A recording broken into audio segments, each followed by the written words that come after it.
berdasarkan PP bahwa proses untuk memberikan sebuah sertifikasi kepada guru ini harus dilakukan dengan pola pendidikan profesi.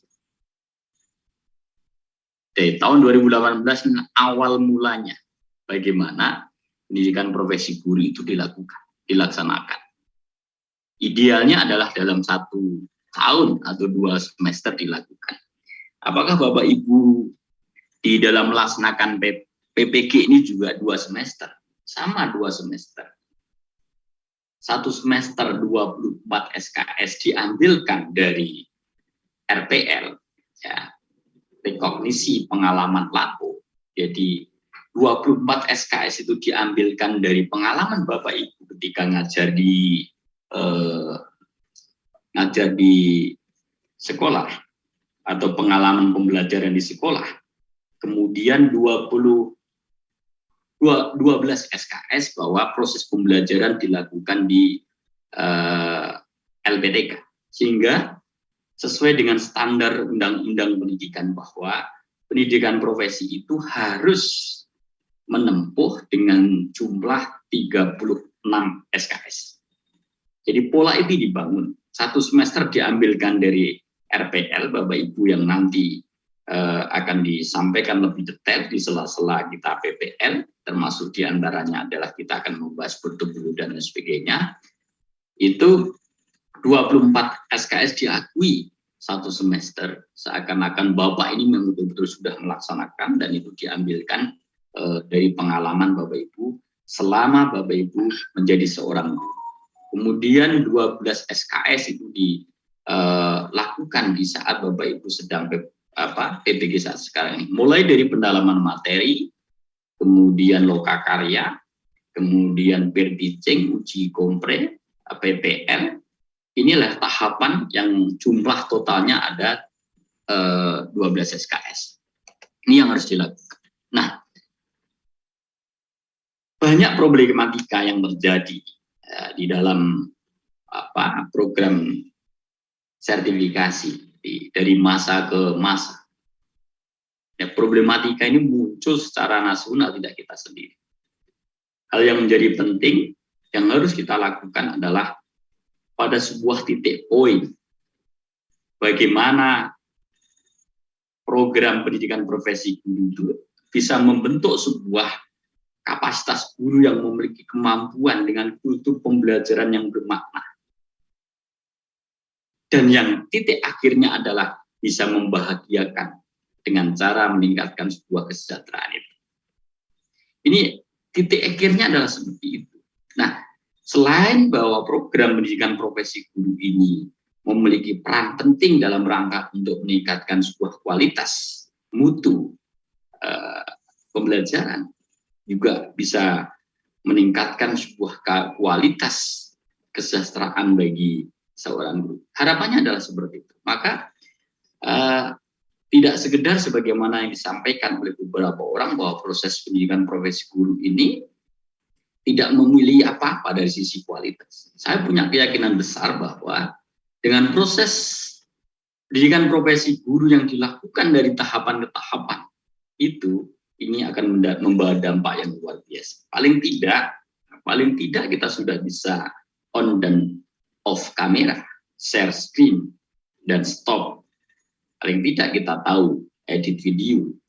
Paling tidak kita tahu ABCD, TPACK, berbasis hot dan lain sebagainya. Ketika itu diterapkan dan diformulasikan di dalam implementasi pembelajaran, insya Allah bahwa peningkatan kualitas SDM kita sebagai tenaga pendidik di Indonesia ini akan mengalami sebuah peningkatan yang luar biasa.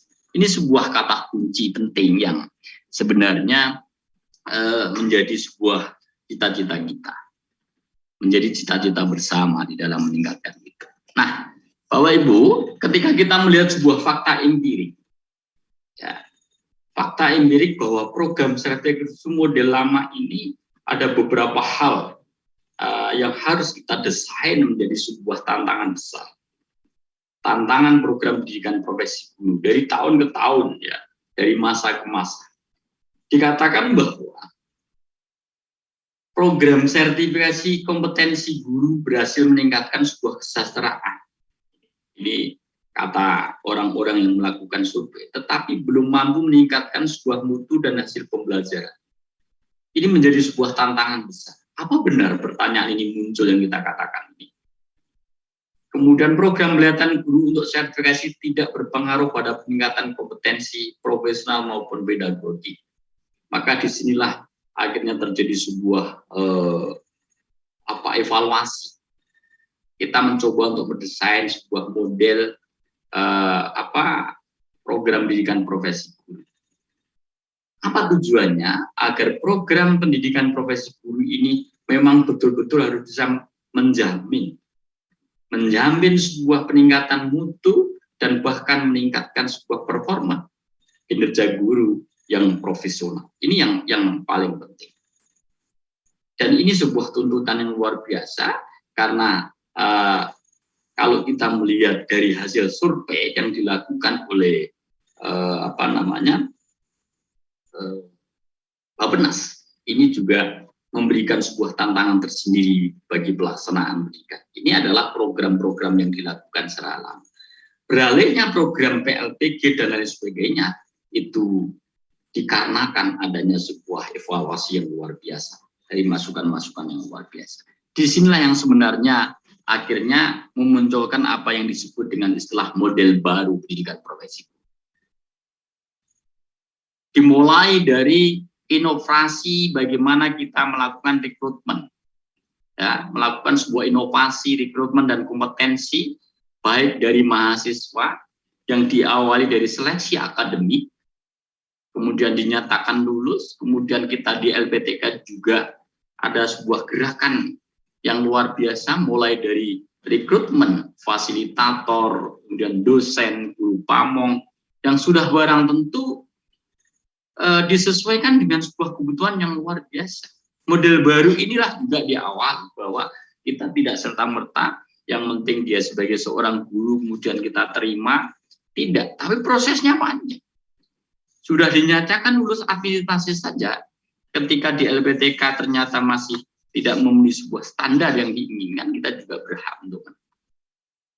Kemudian ada pola PBG yang baru dengan pola blended, blended learning. Jadi separuh menggunakan online dan separuh offline. Ini blended. Inovasi ini dalam rangka untuk mengurangi. Bayangkan Bapak Ibu semuanya, tahun 2018 itu banyak kejadian yang luar biasa ketika melaksanakan PPL itu semuanya menggunakan model luring, datang ke kampus selama 6 bulan. Dia dinyatakan lulus, setelah lulus balik ke sekolahnya ternyata sudah diganti orang lain, tidak ada kelas. Menjadi sebuah problem. Maka pola inilah yang dibangun. Bagaimana ada sebuah inovasi di dalam pelaksanaan PPG itu dengan pola yang disebut dengan istilah blended learning. Posisinya masih tetap diberikan kesempatan untuk mengajar di sekolah. Di sisi lain dia juga bisa mengikuti proses PPG. Ini yang disebut dengan istilah win-win solution yang kita berikan antara kebutuhan di lapangan dengan tingkat idealisme yang dibangun oleh LPTK agar peningkatan kualitas itu tetap bisa dilakukan secara maksimal. Kemudian yang berikutnya setelah inovasi model pembelajaran yang dilakukan, pengembangan materi ini juga sifatnya sudah advanced, hot, ya, berpikir tingkat tinggi, mencari sebuah pendekatan pengembangan materi yang sesuai dengan tema, sesuai dengan kebutuhan. Zaman sekarang ini kebutuhannya adalah bagaimana proses pembelajaran itu dilakukan dengan basis yang disebut dengan istilah basis multimedia, IT atau digital. Mau tidak mau kita harus mencoba mengkolaborasikan antara proses pembelajaran yang dilakukan dengan cara konvensional dengan pola pembelajaran yang basisnya adalah digital. Ini sudah kita lakukan secara terus-menerus. Kemudian yang berikutnya juga ada sebenarnya pola yang dilakukan secara koneksitas yang luar biasa. Penguatan, refleksi harus kita lakukan terus. Kita lakukan secara terus-menerus, kita evaluasi dan lain sebagainya, sehingga ini bisa juga dilakukan sebuah penguatan dan pengembangan yang dilakukan. Jadi keberadaan kita yang saat sekarang di posisi mahasiswa kita ada 443 mahasiswa, selalu kita evaluasi. Coba kita cari berbagai problematika yang terjadi. Ya. Ada yang mungkin larinya sangat cepat, tapi juga ada yang larinya sangat ketinggalan. Tapi itulah sebuah proses yang harus kita lakukan, harus kita layani semuanya. Nah, harapan ini sebenarnya dalam satu koneksitas yang kita bangun model baru PPG itu, maka pendekatan yang banyak dilakukan di dalam penerapan adalah dengan menggunakan sebuah pendekatan yang disebut dengan istilah TPACK itu. Technological, Pedagogic, and Content Economics. Ini kita bangun, ini kita integrasikan. Yang larinya adalah kepada integrasi hot dalam pembelajaran. Menetapkan sebuah kompetensi, mengembangkan sebuah materi ajar, melakukan sebuah pelaksanaan proses pembelajaran, dan titik akhirnya adalah melakukan sebuah penilaian secara berkelanjutan. Integrasi hot dalam proses pembelajaran PPG inilah yang merupakan titik akhir dari model baru proses pendidikan yang dilakukan di berbagai LPTK. Langkah dalam PPG ini mewujudkan sebuah PPL sebagai wahana baru untuk mewujudkan model baru PPG. Apa yang dilakukan? Ketika tahun-tahun sebelumnya bahwa prodal PPG itu dilakukan di kampus full murni, nanti tempat PPL-nya itu dipilihkan oleh kampus, sekarang ini diinovasikan. Proses pembelajarannya dilakukan di kampus melalui daring maupun luring, kemudian implementasi PPL-nya diinovasikan dengan cara dikembalikan kepada sekolah masing-masing. Kemarin ada yang tanya kepada saya, Pak, bagaimana cara nanti PPL dengan 443 mahasiswa? Saya ditanya kepada dosen-dosen. Ini menjadi sebuah kewenangan yang harus kita lakukan, bahwa proses pembelajaran PPL yang harus dilakukan mahasiswa adalah dikembalikan kepada sekolah masing-masing, sehingga dia tidak mengganggu tahapan di dalam proses pembelajaran itu sampai pertemuan keberapa dia dilakukan. Ini yang harus dilakukan. Ini Bapak Ibu yang saya banggakan, sebuah mekanisme itulah yang harus kita lakukan. Secara prinsip bahwa kegiatan PPL yang nantinya akan kita lakukan ini prinsipnya adalah merupakan bagian dari program PPG dalam jabatan oleh Kementerian Agama maupun Kementerian Kemendikbudristek ini kan. Apa? Menyangkut beberapa siklus kegiatan PPL, persiapan, pelaksanaan, refleksi, dan tindak lanjut. Ini prinsip dasar yang dikembangkan, prinsip dasar yang ada dilakukan.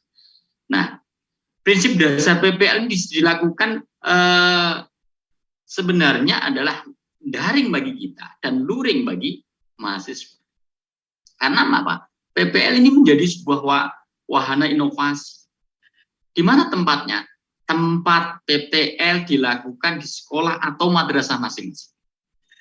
Karena jangkauan Bapak Ibu ini yang semebar di seluruh wilayah tanah air, maka Bapak Ibu akan dibimbing oleh satu dosen dan dibimbing oleh satu guru pamong yang semuanya berada pada posisinya masing-masing. Bapak Ibu bisa koordinasi secara online, kemudian mengambil praktek PPL di tempatnya dengan cara direkam, kemudian nanti diedit, dan editannya adalah diunggah. Ini pola ini dibangun secara kuat dan kemungkinan ini akan dilakukan secara terus-menerus dengan pola-pola sudah barang tentu ditingkatkan yang lebih bagus lagi. Nah,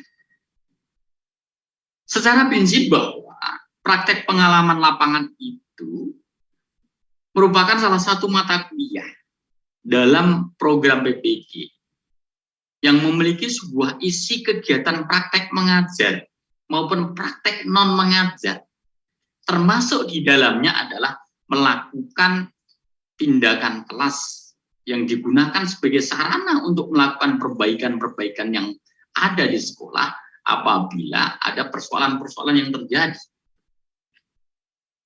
Ini Saya diceritai oleh beberapa alumni kita di batch 1 itu bahwa penelitian tindakan kelas yang berupa laporan itu sudah bisa digunakan untuk kenaikan pangkat. Kan ini luar biasa. Mengapa? Karena secara otomatis PPL yang dilakukan itu sekaligus bagaimana kita memiliki kemampuan untuk melaksanakan PTK dan dibimbing secara terpadu oleh guru maupun dosen. Nah, ini sudah barang tentu menjadi sebuah syarat mutlak dalam rangka untuk pembentukan guru secara profesional. Jadi tidak serta-merta bahwa kita PPL menggugurkan kewajiban, tetapi juga menjadi sebuah syarat mutlak yang harus dilakukan oleh seorang guru agar mencapai sebuah titik sebagai guru profesional. Nah, tujuannya apa? Kalau yang tadi dikatakan bahwa kenapa kita sebagai seorang guru yang sudah mengajar berlama-lama tetap melakukan PPL, ini sifatnya adalah untuk mengimplementasikan sebuah pengalaman yang nyata dan kontekstual terhadap semua perangkat yang sudah disusun oleh Bapak Ibu semuanya, dikembangkan, lebih dikembangkan lagi agar mencapai sebuah kompetensi yang dimiliki oleh guru secara utuh. Bagaimana dia menempatkan sebuah kemampuan teknologinya, IT-nya, pengalamannya, mengimplementasikan pengetahuannya, sikapnya, bahkan keterampilannya kalau tidak diimplementasikan dalam bentuk implementasi nyata, maka menjadi persoalan yang luar biasa. Ini hal-hal yang paling penting yang harus dilakukan. Mengapa? Karena kalau kita lihat secara mendalam, Bapak Ibu, sebenarnya tujuan dari PPL itu atau praktek pembelajaran itu tidak lain adalah memfasilitasi mahasiswa pendidikan profesi guru untuk mengembangkan kemampuannya reflektif, mengimplementasikan teori-teori belajar. Ya, saya mengalami di dalam uji kompre kemarin atau uji nyali kemarin itu saya tanya, coba Bapak Ibu sebutkan teori-teori belajar yang pelajari di saat pendalaman materi. Ada yang mengatakan bahwa teori belajar TPACK, teori belajar TPACK. Bukankah teori belajar itu humanistik, fisik, positivistik, behavioristik, kemudian konstruktivistik? Ini teori-teori belajar, karena itulah yang sebenarnya digunakan untuk landasan dalam rangka pengembangan perangkat pembelajaran. Apakah perangkat pembelajaran ini bertujuan untuk meningkatkan dari sisi pengetahuannya, dari sisi perilakunya, dari sisi keterampilannya, dari sisi kemampuan memecahkan masalah, maka dasar itulah yang akan diambil. Kalau untuk merubah perilaku, berarti dasar yang digunakan sebagai landasan untuk pengembangan perangkat pembelajaran adalah behaviorisme. Tapi kemampuan untuk membangun, menerapkan, ini adalah konstruktivistik dan lain sebagainya. Ini persoalan yang penting yang harus kita pahami. Dan kayak begitu sering keluar di ujian-ujian UP dari tahun ke tahun itu. Kemudian tujuan yang kedua adalah melakukan inovasi di dalam menyusun rancangan pembelajaran. Melakukan inovasi di dalam menyusun rancangan pembelajaran, melakukan rancangan media, bahkan inovasi untuk mengatasi berbagai problematika yang terjadi di sekolah, baik yang dilakukan secara luring maupun secara daring. Ini kan sudah barang tentu. Kemudian yang ketiga sudah barang tentu untuk memahami, memahami secara komprehensif akan keberhasilan dan hambatan yang dihadapi itu seperti apa. Kemudian melakukan sebuah refleksi, dan mencermati sebuah capaian di dalam proses pembelajaran. Apakah proses pembelajaran yang kita lakukan selama lokakarya ini betul-betul bisa diimplementasikan oleh mahasiswa atau tidak? Ini harus kita bangun, gitu ya. Harus kita bangun. Tidak hanya sekedar kita rekam, tidak hanya sekedar kita merekam PPC, tapi juga akan disusun, akan didesain, bahkan diamati. Apakah proses-proses yang dilakukan ini betul-betul sudah tertanam pada diri mahasiswa itu. Nah, Di sinilah ya Bapak Ibu semuanya, sebagaimana yang dikatakan oleh Pak Kapolri bahwa pelaksanaan PPL nanti itu dirancang dalam waktu 3 siklus. Dirancang dalam 3 siklus secara progresif. Siklus 1, siklus 2, siklus 3. Implementasi RPP 1, RPP 2, RPP 3. Dan dilakukan dengan cara terintegrasi sekaligus pelaksanaan penelitian tindakan klinis. Coba kita bayangkan ketika antara PTK dan implementasi RPP dilakukan secara terpisah, betapa panjangnya waktu yang kita inginkan, yang kita lakukan. Nah, di dalam masing-masing siklus ini, kita jangan lupa kegiatan-kegiatan inti atau tahapan-tahapan di dalam proses pembelajaran itu. Ada kegiatan pendahuluan yang terdiri dari preparasi dan koneksi, persiapan dan mengoneksikan antara yang sudah dilakukan sebelumnya dengan materi yang akan disampaikan. Jangan tiba-tiba jajan. Datang masuk kelas, anak-anak hari ini kita akan melakukan pembelajaran tentang memandikan jenazah. Wah, kaget. Kenapa? Belum dikonekkan. Belum ada preparasi.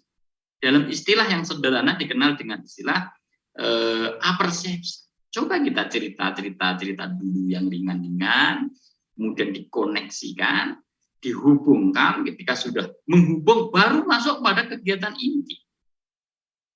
Disitulah pelaksanaan praktek pembelajaran masuk ke materi yang mana kita ajarkan, menerapkan model, media, metode yang sudah kita rancang, baru kita akan tahu sampai sejauh mana tingkat respon yang dilakukan oleh peserta didik kita. Kemudian berikutnya adalah ada yang disebut tahapan penutup. Tidak sekedar yang namanya tahapan penutup itu kita hanya sekedar mengatakan wassalam atau cukup sekian. Tetapi juga ada refleksi. Mendefinisikan berbagai persoalan yang dirasa kurang dan yang dirasa sudah cukup. Yang dirasa sudah kurang coba kita refleksikan, kita tulis, kita deskripsikan. Nanti ada yang disebut dengan istilah program tindak lanjut. Kan begitu. Inilah integrasi yang kita lakukan antara PTK dan PPL itu begitu. Penutup melakukan sebuah refleksi, penguatan, dan kita akan menindaklanjuti terhadap persoalan-persoalan yang dialami, yang dirasa kita masih kurang. Ini sebenarnya. Nah, ini hal-hal. Dalam hal pelaksanaan praktek pembelajaran yang bertepatan dengan hari tidak ada kegiatan pembelajaran di sekolah, hari libur, sudah tidak ada pembelajaran, maka kegiatan praktek pembelajaran dapat mengundang peserta didik dengan seizin kepala sekolah. Maka kegelisahan yang Bapak Ibu alami kemarin, gitu ya, kita sudah bisa membaca. Bapak ini saatnya libur, bagaimana? Tidak menjadi persoalan bagi kita bahwa bagaimana Bapak Ibu ini coba membuat sebuah kelas buatan yang penting bisa mempraktekkan. Yang paling penting harus. Tahapan inilah Bapak Ibu yang sebenarnya di dalam PPL itu lulus uji komprehensif, Bapak Ibu akan mengikuti program PPL yang terdiri dari kegiatan pendahuluan, kegiatan inti, dan kegiatan penutup yang kita katakan tadi. Pendahuluan adalah preparasi dan koneksi, kegiatan inti pelaksanaan praktek mengajar sesuai yang dirancang di dalam RPP dan materi yang disampaikan. Kegiatan penutup kita mencoba untuk memberikan refleksi dan tindak lanjut yang luar biasa. Saya pikir hal-hal penting. Nah, Bapak Ibu semuanya, kalau kita kaji secara detail dari tujuan-tujuan itu, pertama itu adalah meningkatkan kemampuan mahasiswa, mempersiapkan pelaksanaan pembelajaran PTK secara luring. Yang kita blok merah ini adalah implementasi integrasi. Bagaimana kita mencoba untuk memahamkan kepada mahasiswa ini betul-betul dia bisa mengimplementasikan proses pembelajaran dan PTK yang sudah dirancang. Meningkatkan sebuah kemampuan mahasiswa dalam menerapkan perangkat pembelajaran dan PTK yang sudah dirancang, diterapkan. Akan dites saja. Kalau dirasa masih perlu kurang ya ditingkatkan lagi. nanti ada kegiatan review dan lain sebagainya, guru kemudian dosen akan memberikan motivasi, akan memberikan catatan-catatan kecil gitu ya. Kemudian Bapak Ibu bisa merancang dari sisi kelebihan dan kekurangannya itu. Kalau misalnya ada sebuah peningkatan yang luar biasa, artinya ada perubahan perilaku yang dialami di dalam proses PBG ini. Misalnya lokakarya nilainya 72 gitu kan. Perangkatnya dapatnya 72, 73, kemudian di saat review sudah menjabat 75, di saat pair teaching sudah mendapatkan 78, bahkan di saat uji kompre sudah mendapatkan 80. Ini ada sebuah peningkatan yang luar biasa. Nek dari awal sampai kemarin uji kompre kok perangkatnya masih itu saja, tidak mengalami peningkatan, artinya bahwa masukan-masukan yang diberikan itu belum bisa ditangkap dengan baik. Nah, maka ini perlu sebuah tingkatkan. Ada sebuah sistem prosedur kegiatan PPL. PPL itu prinsipnya adalah menerapkan pendekatan super klinis dan tindakan reflektif dengan prinsip berkelanjutan, terstruktur, relevan dengan perangkat pembelajaran. Artinya adalah Bapak Ibu bahwa perangkat pembelajaran yang dilakukan itu harus dilaksanakan secara reflektif, secara baik, secara inovatif, ya, kreatif, dengan cara melakukan sebuah pendekatan super klinis. Apa maksudnya? Ini ada hubungan kolektif kolegial, interaktif yang sinergis dan terbuka. Kita ini sifatnya terbuka saja.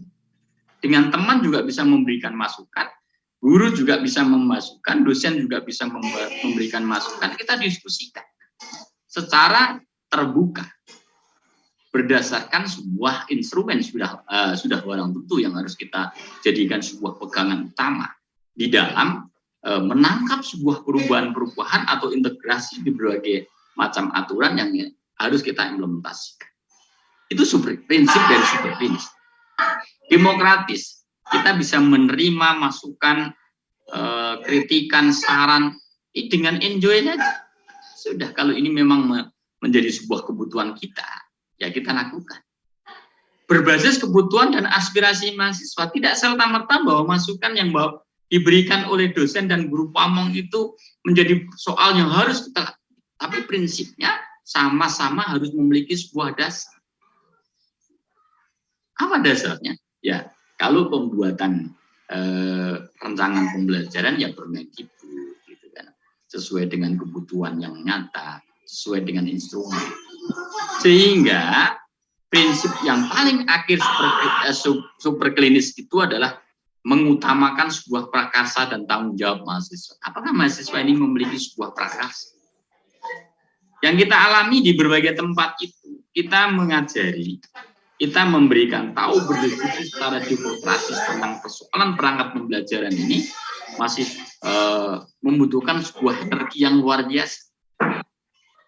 Membutuhkan sebuah energi dan sebuah kesabaran yang luar biasa dalam rangka untuk mendiskusikan sebuah perangkat-perangkat penting yang harus kita implementasikan di dalam pelaksanaan PPL nanti. Ada beberapa langkah, ya, kalau kita lihat dari tahapan ke tahapan yang disebut dengan istilah langkah-langkah super klinis itu. Melakukan sebuah pengamatan kinerja oleh guru pamong dan dosen pembimbing. Jadi kita amati secara detail, si A, si B, itu kan. Kita amati. Dari ujung rambut sampai ujung kaki kita amati. Ya. Dari yang dilakukan sendiri sampai yang didampingi oleh anak, istri, dan menantu, itu sudah kita amati. Tapi dari sisi lain mengalami sebuah kemajuan yang luar biasa. Ada yang dilakukan sendiri, ada yang dilakukan pendampingan oleh temannya dan sebagainya. Ini memang betul-betul pengamatan kita. Dan mutlak kita amati secara detail. Sampai detik-detik kemarin, di akhir-akhir sore kemarin selalu kita amati. Siapa di antara mitra kita, teman-teman kita yang masih membutuhkan sebuah pendampingan yang luar biasa, selalu kita amati.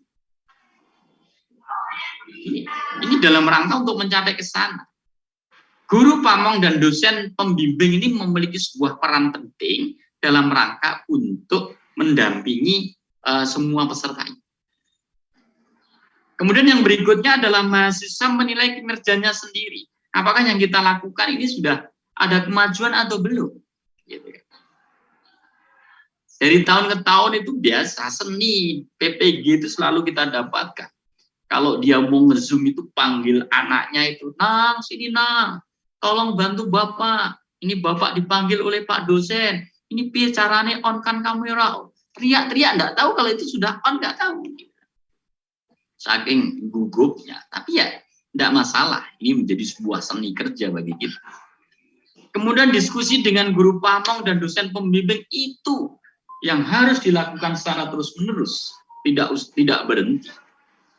Nah, harus dilakukan secara terus-menerus. Persoalan praktis dan pengalaman yang dimiliki oleh guru pamong, dan dari sisi substansi dan teoritis pengembangan keilmuan ini yang dimiliki, maka harus kita bangun dan kita. Dan yang paling akhir, langkah super klinis, supervisi klinis yang dilakukan adalah harus mau merencanakan sebuah perbaikan apabila ada masukan-masukan cerdas yang diberikan oleh guru pamong selaku pendamping praktis di lapangan maupun sebagai seorang pembimbing dosen yang berasal dari kampus. Harus dilakukan sebuah perbaikan. Tidak berarti ini menyulitkan, bukan, tapi inilah sebuah tahapan yang harus dilakukan untuk melakukan perbaikan. Walah Pak kok panggilnya kayak gini, itu harus dilakukan. Nah, kalau itu tidak dilakukan, tidak ada sebuah rancangan perbaikan, ya namanya tidak ada apa yang disebut dengan istilah supervisi klinis itu.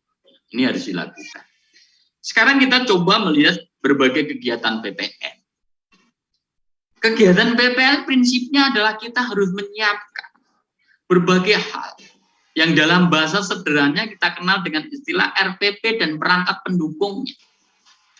RPP dan perangkat pendukungnya itu macam-macam sehingga tidak terlalu panjang dan lebar, tapi komponennya masuk. Apa perangkat pendukungnya?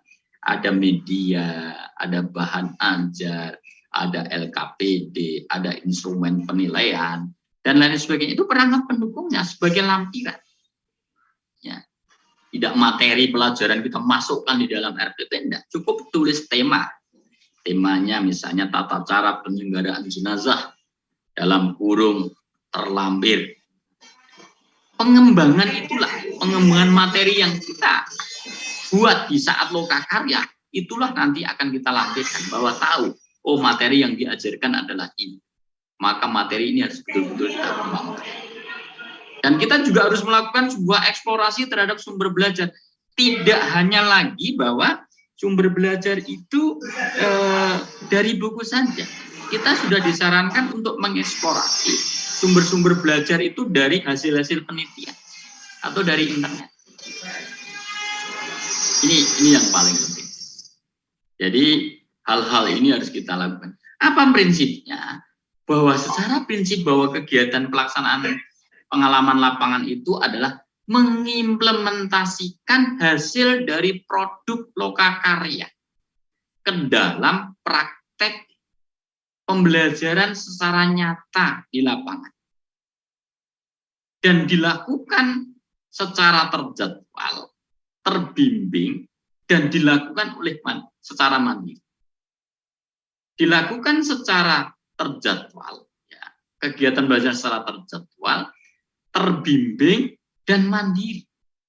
Melakukan sebuah konsultasi, ini konsultasi dan refleksi terhadap praktek-praktek pembelajaran yang telah dilakukan, membuat jurnal aktivitas, mengoreksi pekerjaan peserta didik kita, mendiagnosis berbagai kesulitan belajar, dan titik akhirnya adalah melaksanakan apa yang disebut dengan istilah PTK.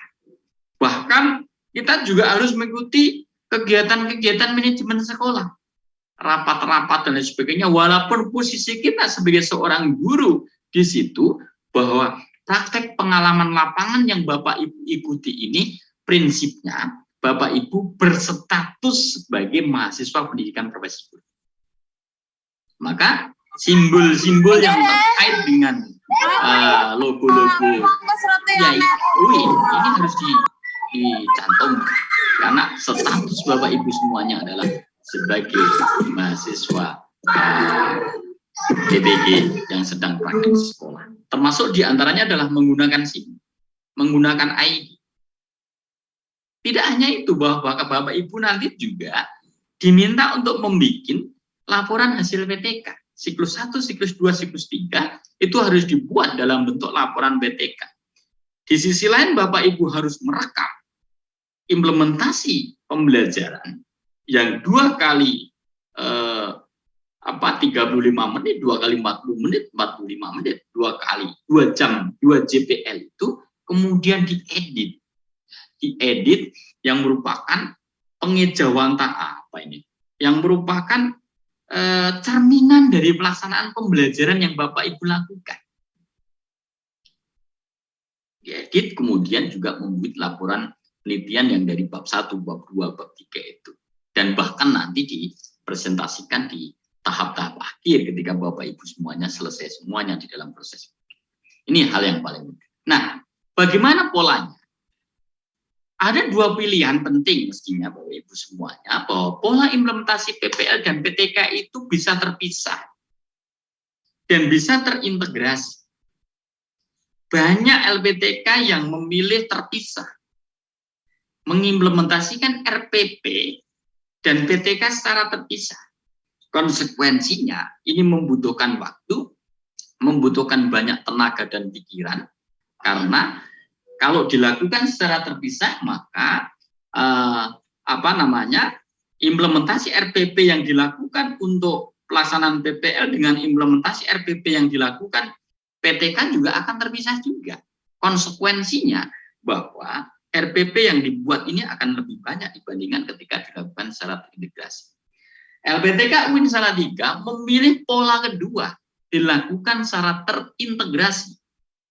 Artinya adalah implementasi RPP itu diintegrasikan dengan pelaksanaan tindakan kelas. Jadi, dijadikan sebagai alat evaluasi pada saat pelaksanaan implementasi RPP dalam PPL.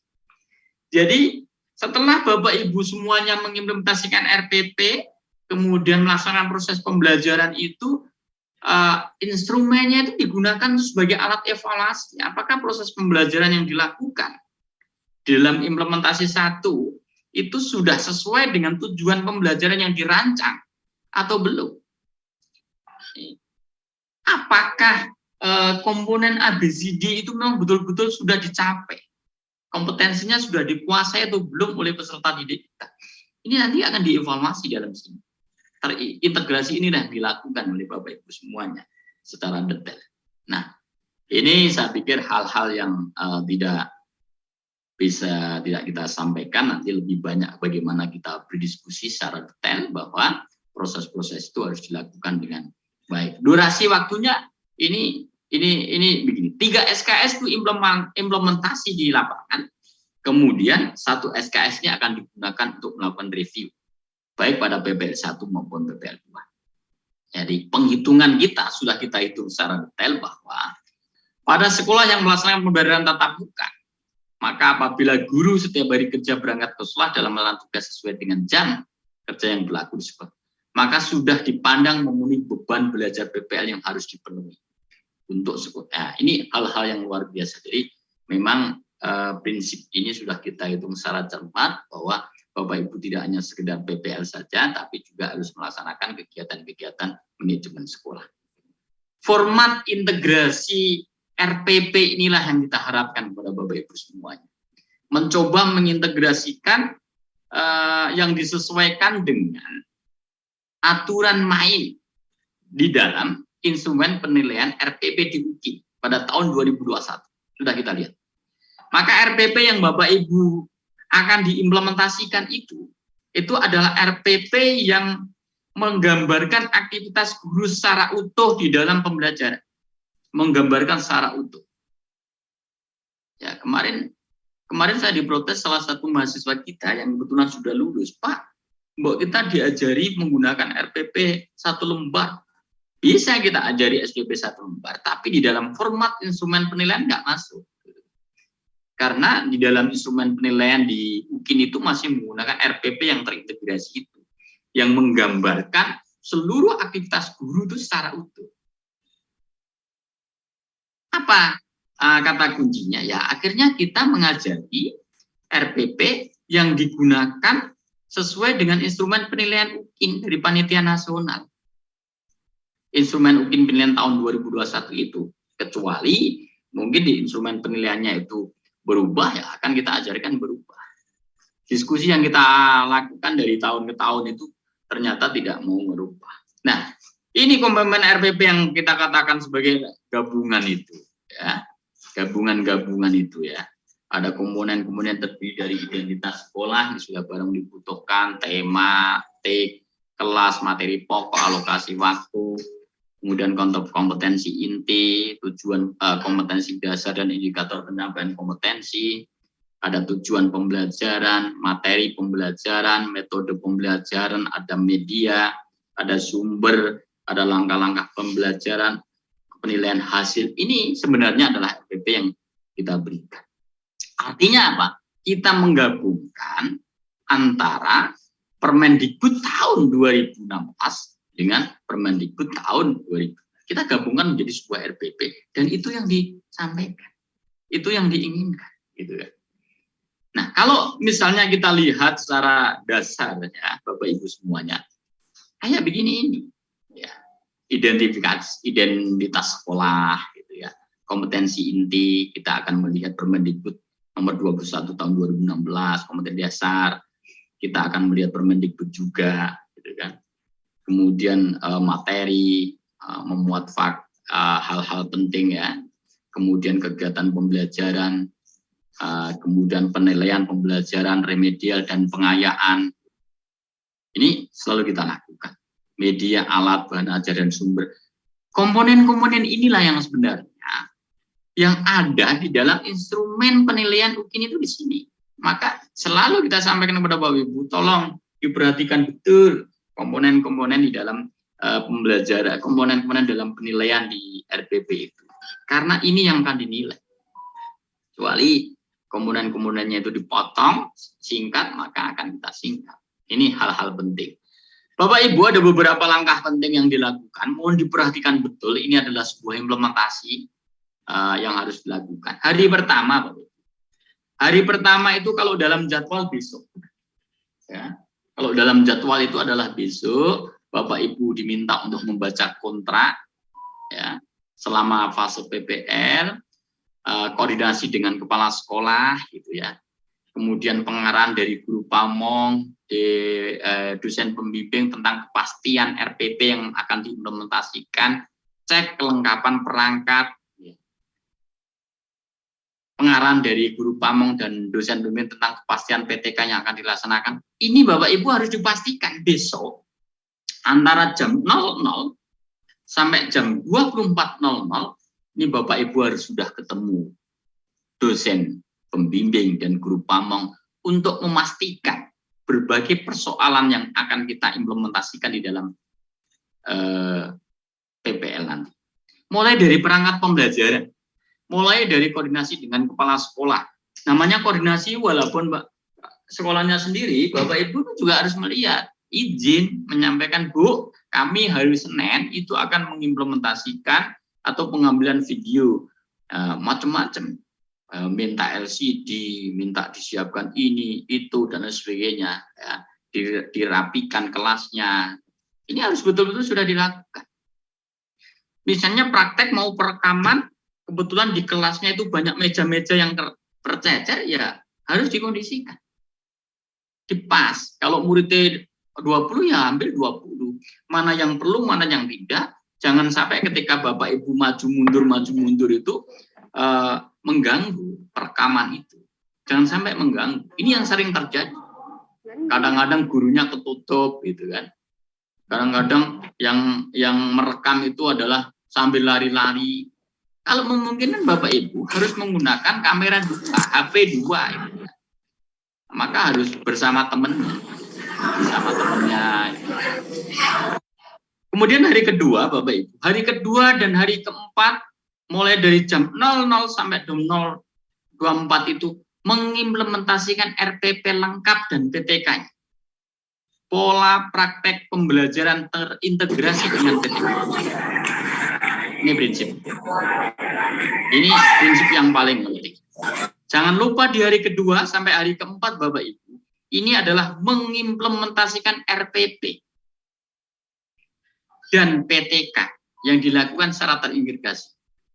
Jangan sampai lupa merekam, ini yang paling penting.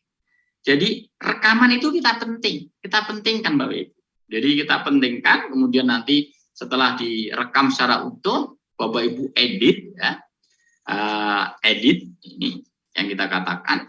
Kapan mengeditnya? Setelah hari kedua, ketiga, keempat Bapak Ibu adalah akan mengimplementasikan RPP. Ya. Maka di hari kelima dan hari keenam ini Bapak Ibu silahkan untuk mengedit. Misalnya Bapak Ibu itu mengimplementasikan di hari kedua, tanggal 3 langsung edit, tidak masalah. Karena di hari-hari itulah nanti setelah tanggal 2, hari kedua Bapak Ibu mengimplementasikan RPP, maka di hari ketiga, keempat ini Bapak Ibu harus tetap berkumpul sama teman-temannya untuk mendiskusikan yang lain. Sekaligus untuk persiapan pendalaman materi-materi. Di hari kelima dan keenam, edit video pembelajaran menjadi 2 jenis, Bapak Ibu. Video pembelajaran asli, sebagai sumber belajar, walaupun ini prinsipnya adalah tidak wajib, ya, dengan durasi waktu sesuai aslinya. Dan video yang kedua adalah video pembelajaran yang diedit menjadi 5-15 menit yang akan direview. Jadi 5-15 menit inilah yang nanti akan direview oleh dosen dan guru pamong yang Bapak Ibu harus upload di LMS gitu kan. Jadi kalau waktunya di SD adalah 35 menit kali 2 berarti 70 menit. 70 menit itu diedit menjadi 5-15 menit. Wah, jadi semakin pendek videonya, semakin sulit mengeditnya. Kan begitu prinsipnya itu. Jadi nanti ya antara katakanlah 10 menit, 15 menit. Ini yang sebenarnya akan direview. Kalau 5 menit itu sulit sekali. 10 menit itu nanti ada bagian-bagian yang harus dilakukan. Ya misalnya kalau 10 menit ya 0,5 menit pendahuluan, kemudian katakanlah 1,5 menit pendahuluan, 7 menit kegiatan inti, dan 1,5 menit adalah kegiatan penutup. Gitu. Kalau 15 menit ya misalnya 3 menit kegiatan pendahuluan, kemudian 10 menit kegiatan inti, kemudian 2 menit kegiatan penutup. Kemudian Bapak Ibu, setelah diedit, saya pikir Bapak Ibu sudah punya akun YouTube masing-masing. Dan video-video yang sudah diedit maupun yang asli, full, sesuai aslinya itu, silakan Bapak Ibu diunggah di YouTube masing-masing. Diunggah di akun YouTube masing-masing. Ini bisa di privat atau bisa biasanya dipublish saja langsung dulu, biar nanti dosennya sudah bisa langsung melihat dan guru pamongnya juga bisa langsung melihat. Ini perjalanan kita selama 1 minggu ini begini Bapak Ibu semuanya. Hari pertama Bapak Ibu koordinasi, besok koordinasi, hari kedua adalah implementasi maksimal sampai hari keempat, kemudian hari kelima dan hari keenam Bapak Ibu harus sudah mengunggah video dan perangkat lainnya itu di dalam sistem. Nah, ini untuk PPL yang tadi katakanlah pola 1 ya. Kemudian ada PPL pola 2, saya pikir sama Bapak Ibu semuanya, tinggal milih. Kalau memilih pola 2, ini yang dilakukan secara terpisah. Ya. Hari kedua mengimplementasikan RPP. Ya. RPP. Ini hari kedua ya. Ini sebentar, ini RPP 1, PPL 1, RPP 1. Pelaksanaan PPL 1, RPP 1 pola 1. Kalau ini adalah pelaksanaan PPL 1, RPP 1 pola 2. Ini yang dilakukan secara terpisah. Ini adalah pelaksanaan review Bapak Ibu. Kalau ini yang pola, katakanlah pola 2, kita tidak menggunakan pola ini, tapi menggunakan pola ini yang dilakukan secara terintegrasi. Nah, kemudian langkah berikutnya Bapak Ibu, ada kegiatan review PPL 1 RPP 1. Apa review? Memberikan masukan-masukan terhadap implementasi RPP atau PTK siklus 1. Jadi hari pertama jam 13 sampai 17 setelah nanti di penghujung ya, setelah hari ke-6 itu diskusi terkait dengan hasil dari implementasi praktek RPP dalam PPL dan PTK. Hari pertama untuk 10 mahasiswa, hari kedua adalah untuk 10 mahasiswa.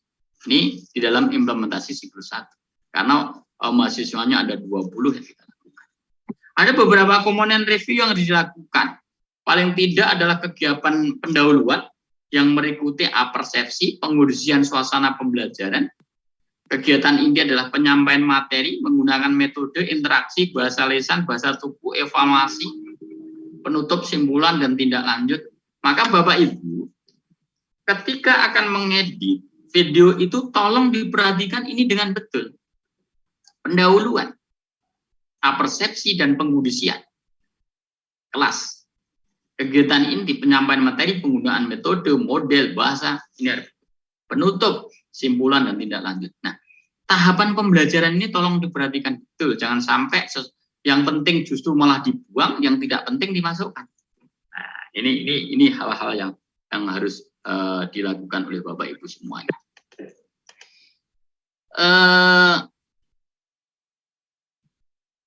RPP 2 saya pikir sama Bapak Ibu semuanya. Nanti di RPP 2 itu di tanggal 11 sampai tanggal 19 itu ya. Tanggal 11 sampai tanggal 19, kemudian di RPP 3 adalah di tanggal 20 sampai tanggal 31. Jadi prinsipnya sama. Kegiatannya sama, dilakukan hal yang sama. Tinggal setiap mulai masuk hari pertama, Bapak Ibu nanti pasti akan berkoordinasi dengan guru pamong dan dosen pembimbing untuk membicarakan hal-hal penting yang terkait dengan implementasi. Ini Bapak Ibu semuanya yang tahapan-tahapan mulai dari RPP 1, RPP 2, RPP 3 saya pikir sama, kegiatannya review juga sama. Jadi nanti ini akan kita sampaikan kepada Bapak Ibu semuanya, termasuk diantaranya adalah implementasi RPP 3 juga sama. Jadi nanti lebih banyak kita berdiskusi kepada Bapak Ibu semuanya dalam rangka untuk membicarakan hal-hal yang dirasa penting harus kita diskusikan.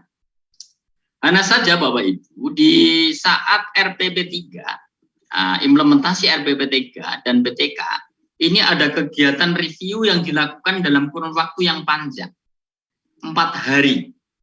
Hari pertama itu akan diskusi tentang RPP dan implementasinya. Hari kedua masih lanjutan implementasi dan RPP-nya. Kemudian hari ketiga dan hari keempat adalah mempresentasikan hasil dari PTK. Ketika kelas Bapak Ibu semuanya ada 20 ya, berarti 10. Hari pertama akan mereview 10 orang, hari kedua mereview 10 orang, kemudian hari ketiga akan diberi kesempatan untuk presentasi PTK, dan hari keempat adalah presentasi PTK. Dilakukan saja, insya Allah bisa berjalan dengan baik. Ringan, waktunya adalah 1 bulan, tidak seperti kemarin, dari ke hari itu selalu terjadi sebuah perubahan-perubahan yang luar biasa. Demikian Bapak Ibu semuanya, barangkali ada hal-hal yang perlu diskusikan, kita diskusikan sampai tuntas. Jangan sampai Bapak Ibu tidak mengetahui secara jelas, karena ini adalah sifatnya penting, yang harus betul-betul dipahami. Ketika Bapak Ibu ini tidak bertanya ketika ada kesulitan yang menjadi masalah. Istilah kita adalah malu bertanya sesat di jalan, terlalu besar kemaluan sulit berjalan. PPL ini jangan sampai Bapak Ibu ini tidak bertanya ketika ada persoalan-persoalan yang harus dilakukan.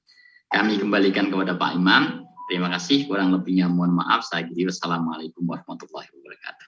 Waalaikumsalam warahmatullahi wabarakatuh. Terima kasih Pak Dr. Rasini sudah menjelaskan.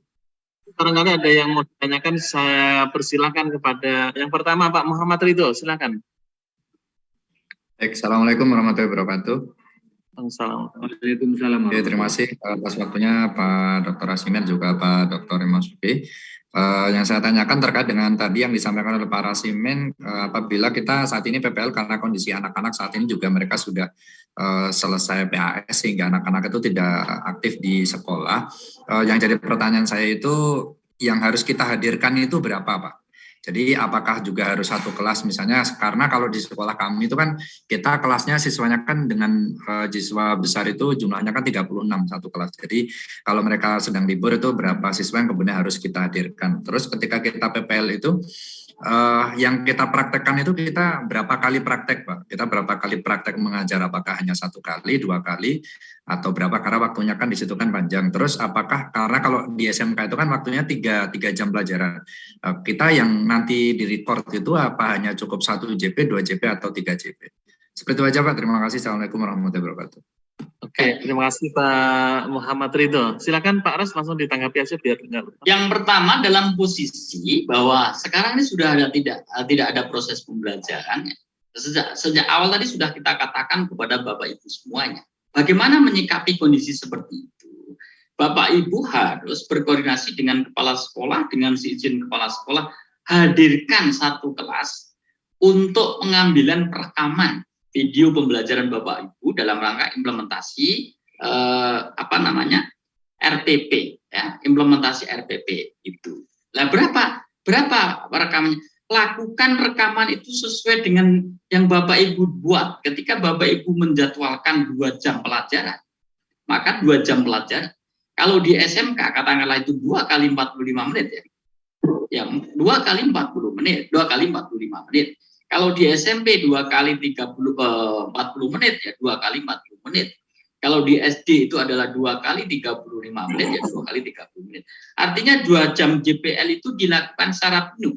Sehingga ketika nanti itu diedit secara utuh, diunggah secara utuh, kita sebagai guru pamong dan dosen pembimbing tahu kira-kira kegiatan-kegiatan apa yang Bapak Ibu lakukan. Apakah sudah memberikan gambaran yang tergambar di dalam RPP atau belum? Kita laksanakan. Seakan-akan bapak-bapak ini betul-betul memang mengajar full 2 jam pelajaran. Ini yang dilakukan. Jadi 2 JPL itu dilakukan perekaman secara full. Baru yang diunggah di LMS itu adalah diedit menjadi 15 menit. Bapak Ibu pilih 5 sampai 15 menit. 15 menit boleh, 5 menit juga boleh. Ya, nah, berarti semakin pendek itu semakin susahnya luar biasa di dalam mengedit itu, gitu kan? Karena pembagiannya juga akan semakin susah. Maka kita pakai durasi antara 5 sampai 10 menit. 5 sampai 15 menit. 15 menit boleh, 10 menit juga boleh. Dan kedua-duanya itu diunggah di akun YouTube. Yang full maupun yang hasil editan. Ini yang dilakukan. Jadi soal jumlah peserta yang tahu adalah Bapak Ibu semuanya. Misalnya ketika Bapak Ibu siswanya ada 30, hadirkan semua kan tidak masalah. Itu kan. Yang penting memang betul-betul ada video rekaman, ada Bapak Ibu mengajar, ada siswanya. Misalnya Bapak Ibu mengondisikan memilih peserta yang kebetulan yang bagus-bagus, yang jos-jos, silakan saja. Misalnya ambil siswa-siswa yang manut-manut, tidak aneh-aneh gitu kan. Misalnya 20 orang, boleh saja. Satu kelas hadirkan boleh saja. Yang tahu jumlah berapa jumlahnya kelasnya itu kan Bapak Ibu semuanya. Tahunya kita, Bapak Ibu ada video rekaman dan ngajar ono siswanya. Gitu. Sehingga ini yang perlu ditata Bapak Ibu. Yang perlu ditata. Ketika dalam kondisi satu kelas itu tidak dipanggil semua, posisi yang sudah diliput, kondisikan tempat duduknya itu memang betul-betul harus pas sehingga kelihatan rapi sekali. Ya, jangan sampai ada meja kursi yang kebetulan tidak dimanfaatkan, kemudian tiba-tiba terbengkelai dan kena shouting-nya. Itu menjadi tidak menarik, gitu kan? Istilahnya tidak menarik banget. Buatlah sebuah suasana yang betul-betul menarik, ya, menarik dan meyakinkan bahwa itu adalah sebuah proses pembelajaran yang dilakukan dengan baik, dengan rapi, karena kerapian dan pengkondisian ruangan ini betul-betul akan menjadi titik poin di dalam penilaian keberhasilan Bapak Ibu di dalam mengondisikan kelas dan mengondisikan kondisi pembelajaran. Poin itu, Pak siapa tadi kok lupa saya itu? Kalau tanggal tua ini biasanya sering lupa ya. Yo, Pak. Ya, gitu. Oke. Tanggal muda, Jelas ya, tanggal 3, Pak Rito ya. Jelas Pak Rito ya. Iya, Oke, berikutnya Putri Mei Lestari, silakan Bu. Oke, matur nuwun. Kepada Bapak Rasimin saya mau bertanya. Yang pertama, berarti untuk tadi video pembelajaran yang full, linknya tidak usah diupload nih Pak. Itu yang full tadi hanya di YouTube saja. Itu yang pertama. Yang kedua, untuk nanti pada saat PPL kan anak-anak mengisi instrumen penilaian pada saat praktik. Nah, apakah nanti instrumen penilaiannya itu akan diupload ke LMS atau tidak? Kemudian kalau misalkan saya nanti rencananya pada saat PPL itu pengisiannya itu full online, nanti saya sajikan dalam bentuk online, tidak dalam bentuk hard file atau print-printan seperti itu, apakah diperbolehkan? Itu yang saya tanyakan kepada Bapak Rasimin. Terima kasih. Oke, terima kasih. Langsung ditanggapi aja Pak Ras. Yang pertama bahwa ada 2 video yang diharapkan. Walaupun satunya yang berjumlah full 2 JPL itu sifatnya tidak wajib harus diupload, tetapi itu menjadi sebuah dokumen. Jangan sampai hilang Bapak Ibu semua ya. Jangan sampai hilang. Yang maka tadi saya tulis video rekaman yang full asli ini tidak wajib. Tapi ketika Bapak Ibu upload silakan. Sangat diperbolehkan lagi menjadi sebuah dokumen Bapak Ibu semuanya. Yang penting adalah yang diupload itu adalah dokumen yang hasil editan. Dokumen yang hasil editan 5-15 menit itu. Itulah yang paling penting untuk diedit. Nah, kemudian yang kedua, bagaimana instrumen penilaian? Instrumen penilaian itu digunakan sebagai alat untuk mengukur tingkat keberhasilan Bapak Ibu semuanya dalam mengimplementasikan RPP 1 dan sekaligus siklus 1. Dari sekian peserta didik misalnya, Bapak Ibu memanggil peserta didiknya dengan jumlah 20. Nah, instrumen itu digunakan untuk mengukur keberhasilan itu. Ya. Kemudian pertanyaannya adalah, mungkin apa yang perlu diupload di dalam implementasi RPP 1 itu yang diupload sudah barang tentu RPP 1 yang akan diimplementasikan. Karena Bapak Ibu sekaligus akan mengimplementasikan terhadap PTK 1, maka ya proposal PTK ini yang diupload. Jadi proposal PTK diupload sebagai dasar untuk melihat kepastian yang akan diimplementasikan judul PTK-nya dengan RPP 1 yang akan diimplementasikan di dalam pelaksanaan PPL ini. Jadi ini yang diupload. Nah, hasil itu adalah sebagai dokumen Bapak Ibu semuanya nanti akan digunakan sebagai laporan untuk pembuatan siklus 1. Nanti kan ada laporan, perencanaan bagaimana, pelaksanaan bagaimana, peningkatannya sudah berapa persen kan gitu. Ini yang paling penting. Dan inilah sebuah makna yang baik yang diwujudkan bahwa mengintegrasikan antara PPL implementasi RPP 1 sekaligus PTK siklus 1 itu gunanya ke sana. Hasil evaluasinya dan sebagai alat ukur untuk mengetahui berapa persen capaian peserta didik untuk menguasai kompetensi yang saat sekarang itu sedang diajarkan. Gitu Mbak Tri Mai ya, yang perlu dilakukan dan dipahami secara mendetail. Gitu. Oke, jelas ya Putri ya. Berikutnya Pak Rizky, silakan. Baik, terima kasih banyak Pak. Assalamualaikum warahmatullahi wabarakatuh. Tadi sudah sempat ditanyakan oleh rekan-rekan yang lain beberapa pertanyaan saya, tapi masih ada yang ingin saya tanyakan Pak. Ini terkait nanti pada saat proses mengajarnya pada saat PPL, apakah kita live streaming gitu Pak? Kemudian diawasi langsung oleh dosen atau tidak? Itu yang pertama. Yang kedua, ini tadi saya baca Pak, videonya diupload dengan pengaturan privasi. Pertanyaan saya, apakah wajib privasi Pak? Atau tidak bersifat wajib? Karena kalau privasi berarti tidak dapat diakses oleh orang lain. Sementara kalau kita buat publik, itu kan bisa bermanfaat bagi orang lain. Barangkali ada nanti yang ingin cari-cari referensi seperti itu Pak. Barangkali itu yang bisa kami tanyakan. Terima kasih. Assalamualaikum. Assalamualaikum warahmatullahi wabarakatuh.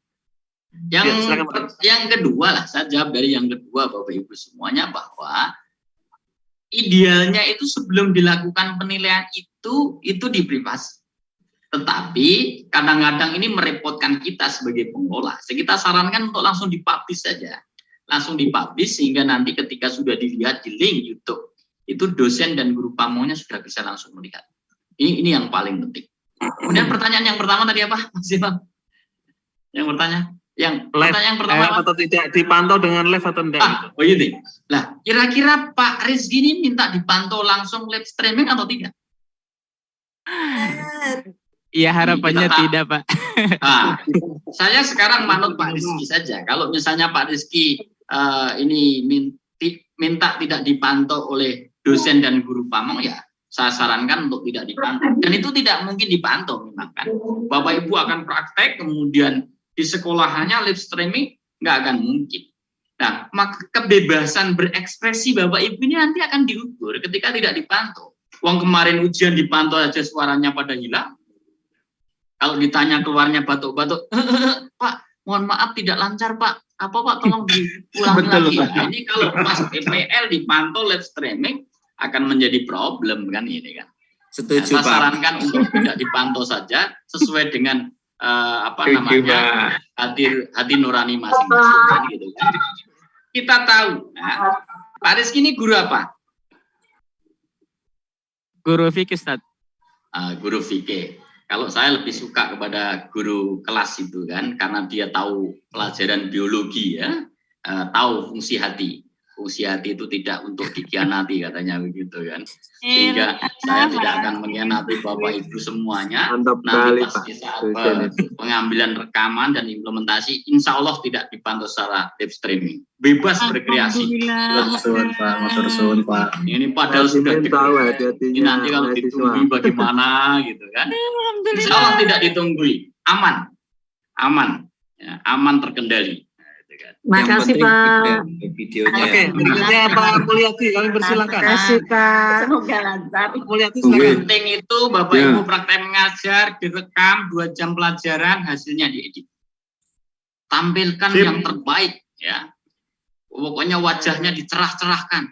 Senyum-senyumnya yang pas, ke kanan setengah mili, ke kiri setengah mili. Jangan ngakak-ngakak, nanti laler bisa masuk. Nah, ini yang nggak boleh di situ kan. Pakai filter. Gitu ya, gitu. Digalak-galakin nggak, Pak? Ya, monggo. Gitu. Ya, monggo yang lain. Ya, Pak. Terima kasih. Saya bertanya sedikit, Pak. Katanya dengan RPP kemarin yang sudah di komprehensif itu, menurut Pak dosen itu kan model pembelajarannya belum benar. Apakah RPP itu harus diperbaiki yang buat PPL, Pak? Pak? Nah, saya tidak tahu RPP masukannya seperti apa. Coba masukannya seperti apa nih, Pak? Ya, intinya masukannya itu model pembelajaran belum benar. Model pembelajaran apa yang belum benar kita nggak tahu. Itu apa yang harus diperbaiki lagi? Pak Mulyadi itu menggunakan model pembelajaran apa? PBL, Pak. PBL, materinya apa? Ya, perawatan jenazah itu, Pak. Tata cara perawatan jenazah. Perawatan jenazah pakai PBL. Iya. Iya. Diintegrasikan dengan model lain enggak? Nanti PBL itu apa sih? Untuk pembelajaran apa toh hasilnya? Pembelajaran berbasis masalah itu. Berbasis masalah ya.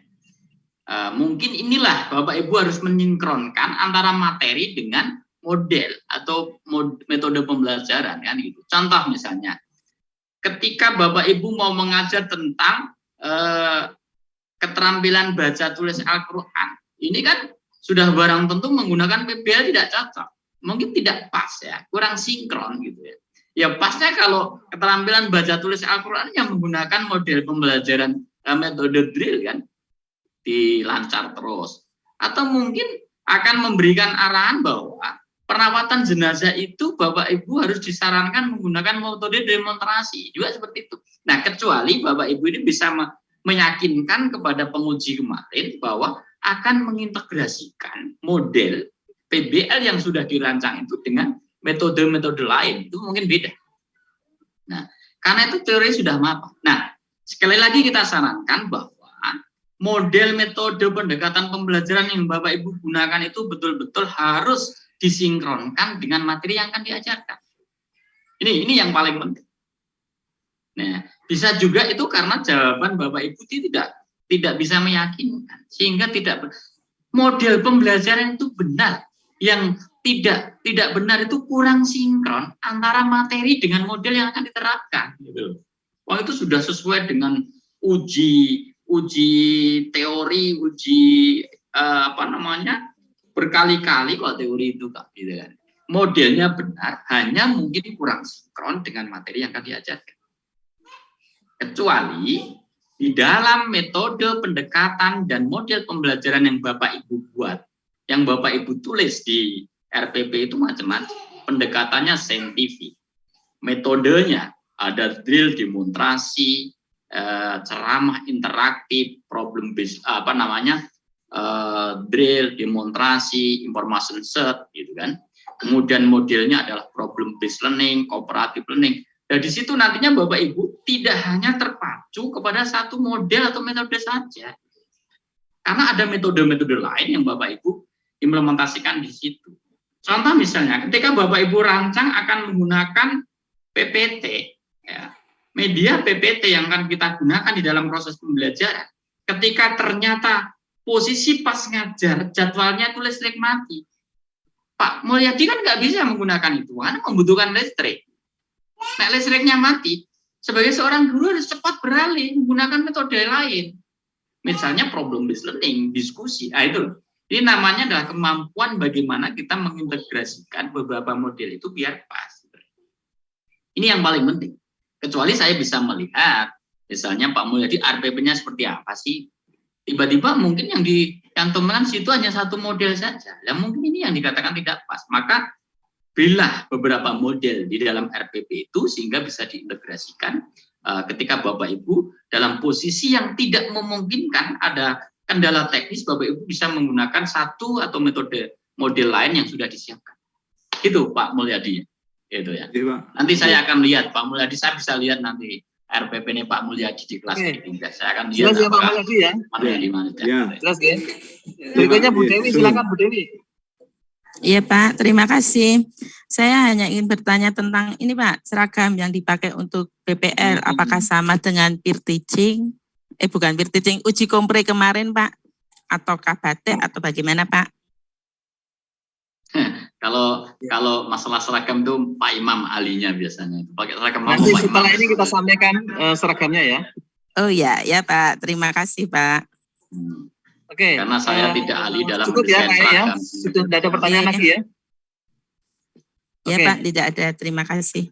Kalau tidak ada pertanyaan lagi kayaknya sudah jelas Pak Ras. Mungkin closing statement ya. Mohon maaf Pak Imam Sufi, saya tanya satu. Oke, silakan Pak Sram.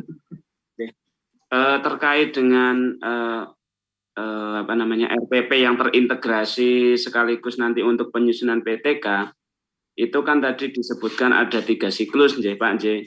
Nah, 3 siklus tersebut, apakah siklus 1 termasuk tahap rencana pelaksanaan PTK yang misalnya ada analisis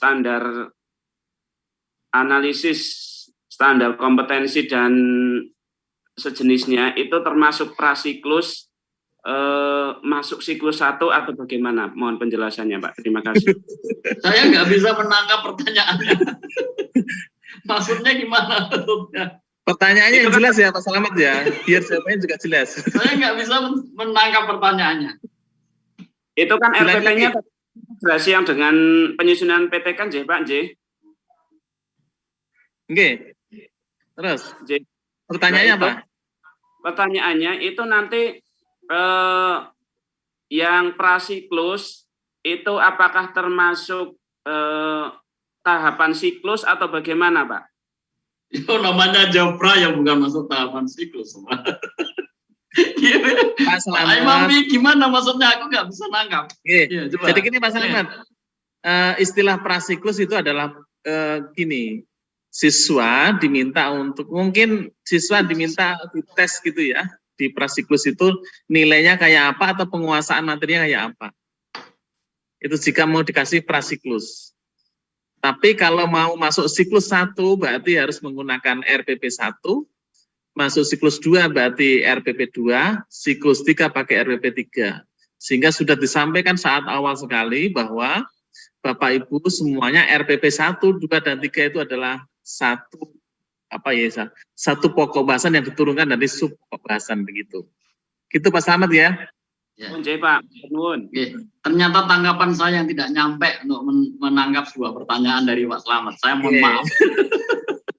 Oke, saya rasa masih ada pertanyaan. Pak Ujang ada pertanyaan. Silakan Pak Ujang. Biasanya dibuka dulu biar ada suaranya. Ya, Assalamualaikum Pak. Mohon maaf pada Pak. Ini mau tanya mengenai laporan PTK Pak. Itu kan jadi kan nanti di akhir itu ada laporan PTK. Nanti pada saat laporan PTK itu mungkin kami minimal ada di-share langkah-langkah laporan PTK untuk sekiranya ada sedikit gambaran seperti halnya kita pada itu adalah membuat proposal Pak. Mungkin itu aja. Terima kasih Pak. Iya. Pak Aras mau ditanggapi? Jenengan aja itu. Oke. Pak Ujang, nanti akan disampaikan sistematika membuat laporan PTK. Plus kita akan beri contoh laporan utuh PTK. Biar Bapak Ibu punya gambaran seperti kemarin proposal, biar nggak bertanya-tanya berkali-kali gitu. Ini contoh realnya seperti itu, kita akan share di grup nanti. Dan LMS nanti juga akan disampaikan juga, masing-masing dosen akan menyampaikan tentang sistematika itu yang insya Allah nanti malam kita akan koordinasikan dengan dosen pembimbing lapangan dan guru pamo. Jelas ya? Terima kasih Pak, terima kasih. Oke, ini kok ada pertanyaan ular dan apa itu? Oke, saya rasa sudah jelas ya. Wahyu, Pak Wahyu, ada pertanyaan lagi? Iya, mau tanya Pak Imam. Oke. Assalamualaikum warahmatullahi wabarakatuh. Pak Imam dan Pak Rajin izin bertanya. Seandainya untuk materi itu ganti itu boleh nggak sih Pak? Misal yang kemarin di peer teaching saya tentang SKI Pak, tentang dakwah Rasul misal kelas 10. Nah besok itu kalau saya mikir kemarin kok berat banget gitu misal saya ganti gitu, boleh nggak sih Pak? Hanya beranda-anda misal Pak. Mungkin ini dari teman-teman ada yang mau diganti apa maksudnya?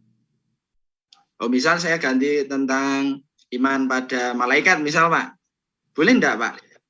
Terus proses begini Bapak, prinsipnya apa yang Bapak Ibu upload dan disiapkan dalam RPP itulah yang diimplementasikan. Pertanyaannya ketika Bapak Ibu mau ganti materi apa boleh? Boleh-boleh saja. Asalkan Bapak Ibu menguasai. Boleh-boleh saja, silakan. Nanti kan akan dilihat RPP-nya seperti apa, materinya seperti apa, yang diajarkan seperti apa. Ini yang dibolehkan saja. Oh mau gonta-ganti monggo, ketika Bapak Ibu tidak keberatan tidak masalah gitu. Terus seandainya dibolehkan Pak Rasimin, apakah harus mengupload ulang dari yang pertama kali kita buat RPP dari awal sampai rentetan sampai peer teaching apa enggak Pak? Jangan menyiksa diri Pak. Nah ya ini hanya bertanya Pak. Tapi saya yakin untuk teman-teman pasti ada yang pengen ganti. Cuman saya beranikan untuk tanya. Ini bisa ya, juga sudah mantap. Bisa juga ngetes gitu. Begini, nanti yang diupload itu adalah RPP Pak. RPP-nya itu akan diunggah di sistem di PPL itu. Maka di dalam RPP itu nanti kan ada alat pendukungnya. Misalnya RPP materinya adalah kitab-kitab Allah gitu ya. Kitab-kitab Allah ada materinya, ada bahan ajarnya, ada LKPD-nya, ada medianya, pengembangnya. Ketika Bapak ini sudah siap untuk mengganti dalam waktu cepat, dipersilakan. Yang penting runtut. Nanti tiba-tiba materinya diganti, LKPD-nya masih tetap.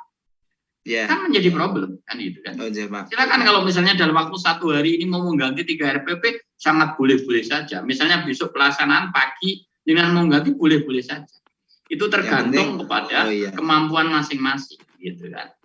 Dan itu sudah barang tentu dikonsultasikan dengan guru pamong dan dosen pembimbing karena besok akan ada koordinasi gitu ya. Itu. Iya, Pak. Gitu. Yang mau mengganti silakan, yang tidak sudah matang, silakan. Ini yang paling penting.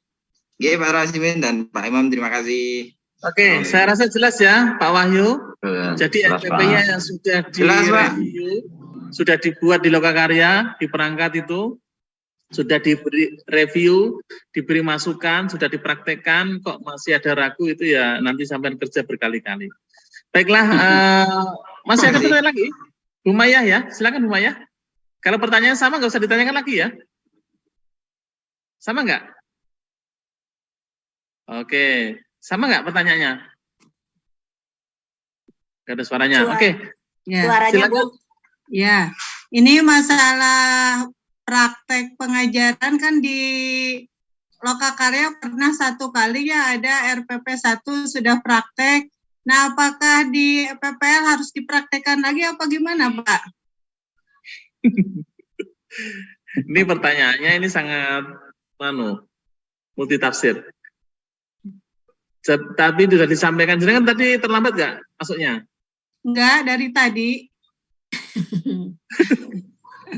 Begini, Ibu, jadi prinsipnya ini adalah pelaksanaan PPL. Nah, kemarin itu peer teaching itu milih bukan satu yang di Lokakarya, Pak. Yang di Lokakarya di tugas 10 kalau tidak salah. Perangkat. Oh, perangkat, ya. Jadi yang lalu biarlah berlalu, saat sekarang ini adalah masuk ke tahap PPL. Tahap PPL itu, Bu Maya ini diminta untuk mengimplementasikan RPP yang sudah final, yang sudah dikasih masukan sampai di saat uji kompre kemarin. Jelas ya? Kan sudah berubah-berubah kan itu? Sudah ada perubahan-perubahan? Ya. Ya, sekarang diimplementasikan di dalam PPL. Ya. Implementasi PPR, PP1, RPP2, RPP3, implementasikan. Karena itu sekaligus pelaksanaan PTK, siklus 1, siklus 2, dan siklus 3. Jadi dilaksanakan lagi. Nah, pasti akan lebih mantap, gitu. Pasti akan lebih mantap, gitu kan. Karena nanti itu pun, kalau menurut Pak Imam, pakaiannya pun akan berbeda. Kalau kemarin pakai batik, ini bisa juga pakai jubah dan lain sebagainya. Nanti tergantung Pak Imam. Oke, sekaligus closing statement Pak Ras, sudah selesai ini. Oke, terima kasih Bapak Ibu semuanya, tetap semangat karena ini sebuah tahapan yang harus dilakukan. Sekali lagi kita sampaikan, jangan pernah menganggap belajar itu sebagai tugas, tetapi anggaplah sebagai kesempatan yang sangat berharga untuk menemukan jalan menjemput impian. Sekali lagi kita sampaikan, jangan pernah menganggap bahwa belajar itu sebagai tugas, tetapi anggaplah bahwa belajar itu sebagai kesempatan yang berharga untuk menemukan jalan menjemput impian. Terima kasih, kurang lebihnya mohon maaf. Saya akhiri, wassalamualaikum warahmatullahi wabarakatuh. Waalaikumsalam warahmatullahi wabarakatuh. Terima kasih Pak Rasimin atas penjelasannya semuanya. Bapak Ibu sekaligus saya akan menyampaikan tentang hal-hal penting persiapan untuk PPL besok. Yang pertama, Bapak Ibu dipastikan sudah bisa mencetak atau mengisi kartu. Sudah. Kartu ya. Dipastikan sudah. Kalau Bapak Ibu semuanya sudah mengisi list di situ, berarti Bapak Ibu sudah punya dan cari. Download pasti ada. Nah, silakan nanti dicetak, kemudian dikasih foto secara resmi, foto resmi ya, bukan foto yang selfie jangan, foto resmi. Itu yang pertama, yang akan digunakan untuk pas PPL nanti. Ini siapa? Ya. Jadi nanti pas PPL nanti silakan dikalungkan, kemudian dikenalkan begini, Bapak Ibu, perkenalkan nama saya siapa begitu. Dengan kokatnya ini, kartunya ditampakkan begini, supaya akan memperlihatkan ini adalah benar-benar PPL di situ. Yang pertama. Yang kedua, Bapak Ibu diminta nanti menggunakan seragam hitam putih. Sekali lagi, menggunakan seragam hitam putih, bagi laki-laki pakai peci. Pecinya peci hitam ya, jangan peci yang bervariatif itu jangan ya, pakai peci hitam. Bagi ibu-ibu menggunakan jilbab hitam.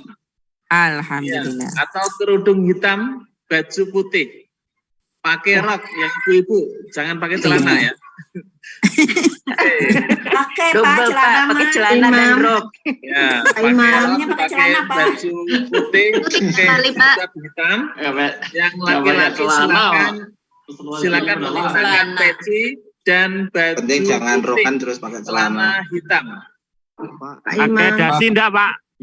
Pengisian NIM itu kalau untuk foto PPL Pak hitam putih NIM GTK Pak bajunya. Ya, PPL pakai hitam putih ya, pakai bajunya ya. Untuk fotonya kemudian kartu tanda pengenal itu pakai NIM-nya NIM ijazah atau pakai NIM GTK? NIM dari LPTK kami ya. Bapaknya biar ngomong dari LPTK kan sudah punya NIM kan? Ya. Oh, saya tadi ngirimnya pakai NIM ijazah, Pak. Oh, sudah punya NIM ijazah mana? Ijazah. Sudah punya ya. Pak, untuk tanda pengenal itu dicetak kartu terus dibuat Saya ulangi lagi Bapak Ibu, halo, sebentar diperhatikan. Gantian. Ini adalah nomor induk mahasiswa, nggak ada kaitannya dengan ijazah. Nomor induk mahasiswa.